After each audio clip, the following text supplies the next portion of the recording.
When the bombs started falling, most people didn't run. They dug. Across Europe, ordinary families turned their homes into fortresses using nothing more than dirt, wire and willpower. No fancy tools, no engineering degrees, just instinct, community knowledge and, well, desperation forged into ingenuity. Behind the quiet facades of London row houses and French farm cottages were hidden reinforcements that, saved lives. The techniques they used, improvised from farm fencing, garden soil and scrap metal, can still teach us how to harden modern homes against chaos today. Because what worked under the Blitz still works when the grid fails. The logic behind dirt as a defense material was pure survival science. Dirt was everywhere, free and effective. The basic rule was simple. Mass stops blast. Even a few feet of compacted earth could absorb shrapnel, muffle concussive waves and prevent deadly fragmentation. British Home Defence manuals from 1940 openly advised civilians to pile sandbags or simply use packed garden soil along the base of walls, not just to stop flying glass, but to reinforce structural integrity. Some Londoners filled old dresser drawers and bathtub linings with soil to add density to interior walls. Others created what they called earth buttresses, pressing dirt against the outer walls of cottages or sheds to absorb pressure from near-miss explosions. It was crude engineering, but it worked.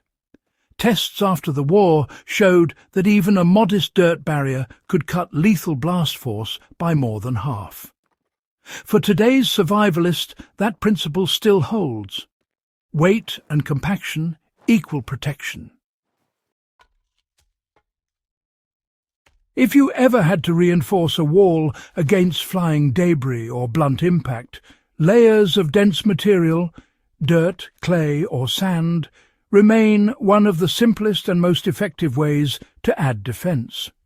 Stack soil bags along lower walls, fill window wells, or use compacted earth around a shelter's base.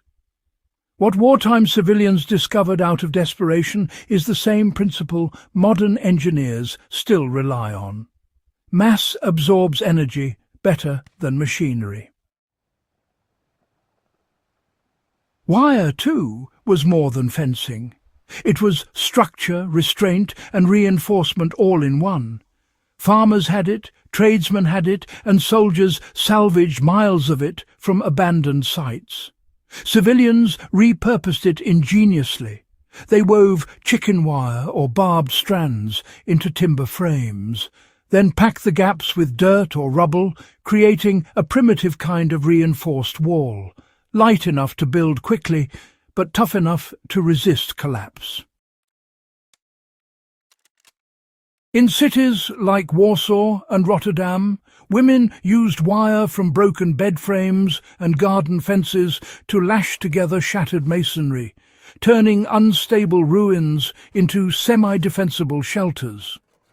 In Britain, the Home Office even issued pamphlets advising families to build blast walls in gardens or cellars using a lattice of scrap wire and rubble-filled boxes. The wire prevented the dirt or bricks from slumping outward after repeated shocks, essentially forming a homemade version of reinforced concrete. For anyone building off-grid today, that concept is pure gold. Containment plus compression equals durability. If you're building an earth bag wall, wrapping wire mesh around the bags creates tension that resists shifting. Much like those wartime frames, the method is ancient, rediscovered and still valid in survival architecture today. What made these techniques powerful wasn't just the materials, it was the mindset. Civilians had no supply chain, no consistent guidance, and often no military protection at all.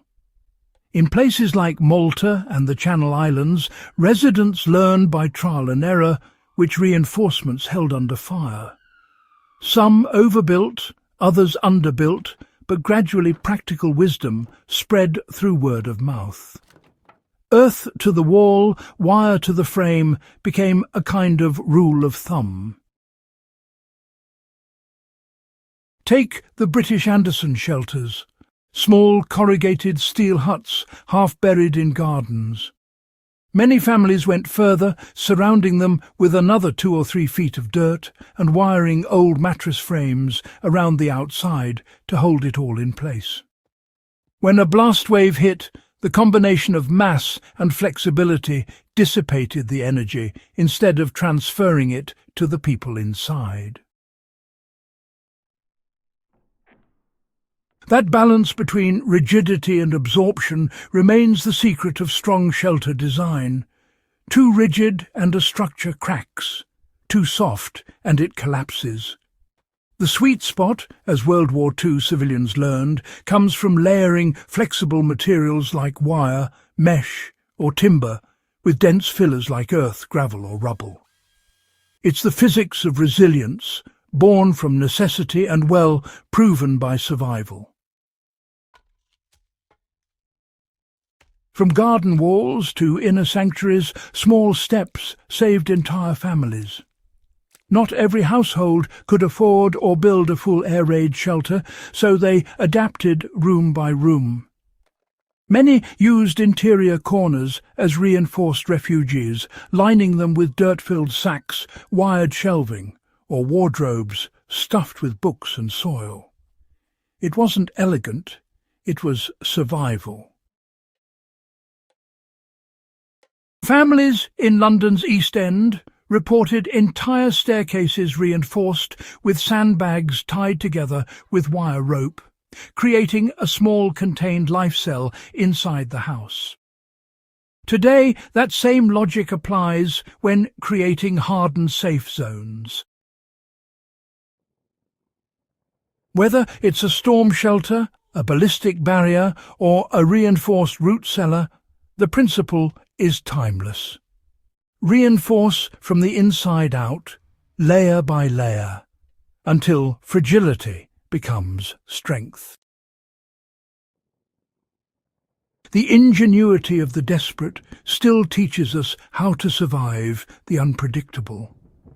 The great lesson from World War II civilian defences isn't nostalgia. It's proof of what's possible with minimal resources. When systems collapse, people don't need blueprints. They need principles. The use of dirt and wire shows that real defence isn't about wealth. It's about physics, creativity and determination. Modern survivalists should study these methods not as relics, but as practical foundations for resilience.